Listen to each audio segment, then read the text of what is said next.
السلام علیکم ورحمۃ اللہ وبرکاتہ۔ آپ کو پتہ ہے کہ مسلمس لوگ جو ہے نوبل پرائز کیوں نہیں جیت رہا ہے؟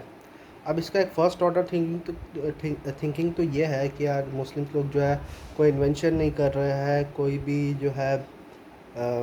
کنٹریبیوشن نہیں ہے سائنس میں، ٹیکنالوجی میں، یا کوئی بھی فائننس میں مسلمس ایز اے ہول کا کوئی کنٹریبیوشن نہیں ہے۔ یہ تو فرسٹ آرڈر تھنکنگ ہے ہی،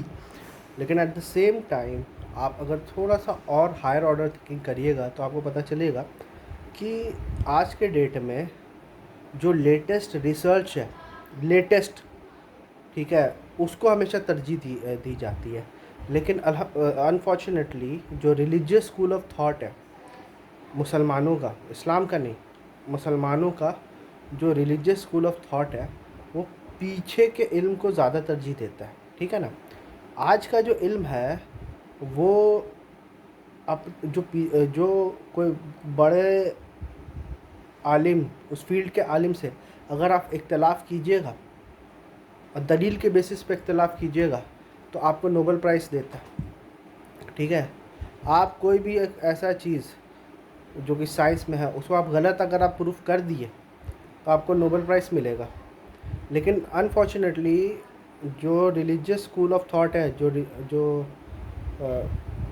موجودہ جو ہے right dominant religious school of thought ہے مسلمانوں کا، وہ یہ ہے کہ آپ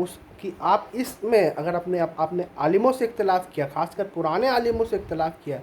تو آپ کو پرائز نہیں ملے گا، آپ کو لاج جوتا ملے گا،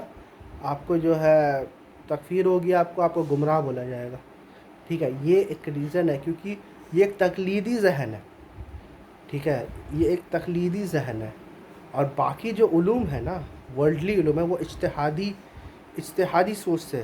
کہ بیس کے ساتھ، وہ لوگ بھی فنڈامنٹلز کو کمپرومائز نہیں کرتے۔ سائنس جو ہے وہ فنڈامنٹل سے اختلاف نہیں کرتی ہے، بیسکس سے اختلاف نہیں کرتی ہے، وہ ہمیشہ سیکنڈری اس کے اپلیکیشن ہر جگہ جب نیا چیز ہوگا تو وہ فنڈامنٹل کا اپلیکیشن ہمیشہ ڈیفرنٹ ہوگا، ہمیشہ نیا ہوگا، ہمیشہ جو ہے فروع سے اختلاف کرتی ہے،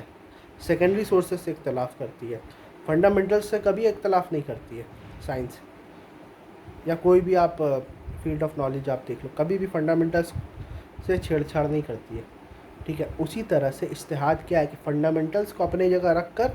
اسی کے اوپر جو ہے اس فنڈامنٹل کو بیس بنائے، اسی کے اوپر فلور بناؤ، اور کبھی کبھار کیا ہوتا ہے ریکنسٹرکشن کرنا پڑتا ہے فلور کا، بیس سیم رہتا ہے، بیس اسٹرانگ رہتا ہے، لیکن فلورز کا جو ہے ریکنسٹرکشن کرنا ہوتا ہے، اسی کو ہم لوگ کہتے ہیں reconstruction of religious thought, reconstruction of religion نہیں، ریکنسٹرکشن آف ریلیجیس تھاٹ۔